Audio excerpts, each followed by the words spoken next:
So game books started in fantasy world, and most of the game books I know were set in the fantasy world. But it broke out to different various realities.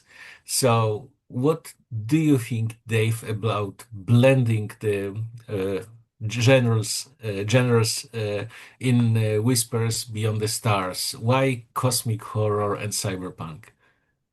Well, um, I'm not that keen on genre as a straitjacket anyway. I think I Lovecraft was moving towards this idea that he wanted to tell stories that would horror stories that would feel real.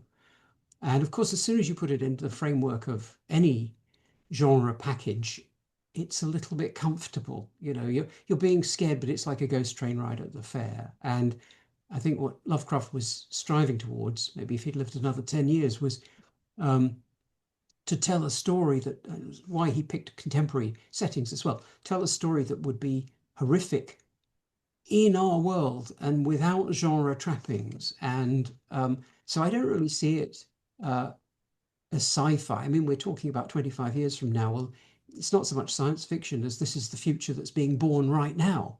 And 25 years will go very quickly. I'll probably be dead, but many of you will live to see the world of 25 years from now. And I don't think it's not going to look like Star Trek, right? So that I don't think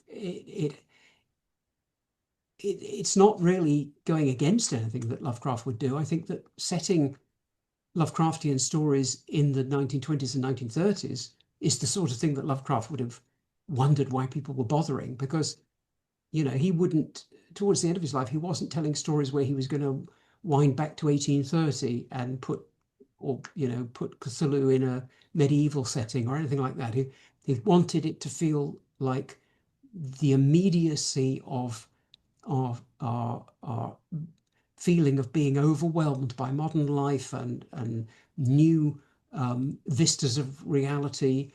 Those are things that he wanted to address directly. So I think in an earlier talk I briefly mentioned Black Mirror, and I think I don't know whether a lot of those stories would be regarded as satire or as science fiction or as modern drama. They're just one slip away from today, and um, so I think it's not that it's surprising that we've mixed these things up. I think it's exactly what Lovecraft was aiming for.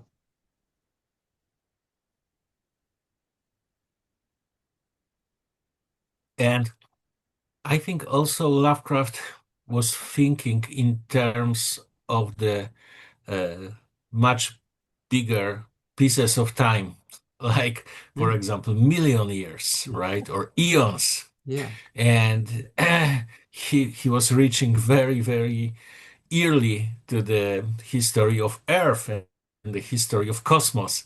So, frankly speaking, from this perspective, if something happens in 30s, 50s now, or in 100 years, it is really yeah. less significant from the Lovecraft perspective than from the other point of view.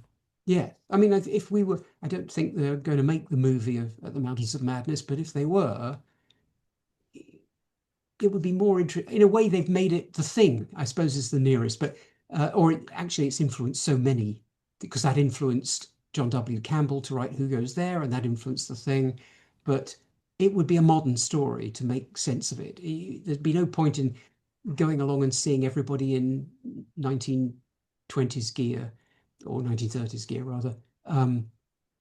That would only be a kind of cosplay approach to it. I think Lovecraft would, if he were alive today, he'd say, set it right now, make people terrified, don't make them cozy, don't make it a period piece. So yeah, of course he's thinking on cosmic scales, and these are drops in the ocean compared to that. And also, by the way, he'd love everything I think happening. Well, he'd love and dread everything that's happening today, but he would certainly embrace all of the stuff to do with cosmic inflation of the cosmic web and dark matter, and all of these things would all get folded into the Cthulhu mythos, I'm sure.